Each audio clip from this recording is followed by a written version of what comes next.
जय Malhar news चॅनलच्या सर्व प्रेक्षकांना सपना चौधरीचा नमस्कार। नंदुरबार जिल्ह्यात वाळू माफियांची भाईगिरी, अवैध वाळू वाहतूक करणाऱ्या वाहनास रोखणाऱ्या मंडळ अधिकाऱ्यावर प्राणघातक हल्ला।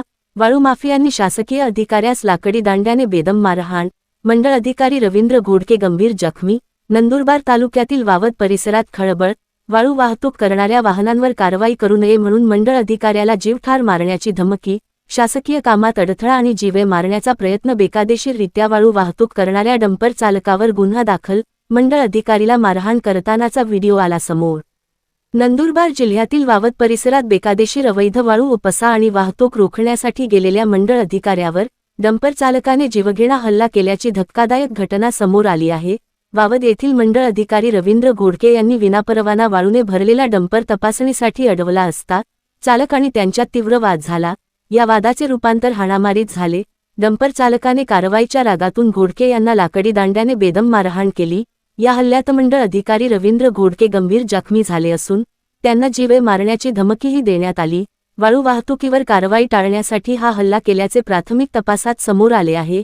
या प्रकरणी शासकीय कामात अडथळा आणल्याबद्दल नंदुरबार तालुका पोलीस ठाण्यात आरोपी चालकाविरोधात गुन्हा दाखल करण्यात आला असून पोलीस अधिक तपास करत आहेत। या घटना संदर्भात नंदुरबार तालुक्यातील वावद येथील मंडळ अधिकारी रवींद्र घोडके यांनी अधिक माहिती दिली आहे। सपना चौधरी, जय मल्हार न्यूज, नंदुरबार।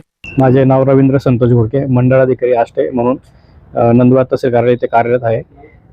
दिनांक 3/2/2026 रोजी मान्य तहसीलदार यांच्या आदेशानुसार आम्ही वाहन तपासणीसाठी भोवणे या साईडला गेला असता वावद ढंढाणी या रस्त्यावर एक वाळूचे डंपर आढळून आलं। ते आम्ही थांबवलं तर त्याचं ड्रायव्हरला विचारल्यावर त्याच्यात वाळू आहे बा असं त्यांनी कळवलं आणि मग आम्ही त्याला पावती वगैरे या संदर्भात विचारणा केली असता त्याच्याकडे कुठलीही रॉयल्टी वगैरे काही आढळून आलेली नाही। त्यानंतर त्या ड्रायव्हराने त्या मालकाला फोन करून तिथं बोलून घेतलं।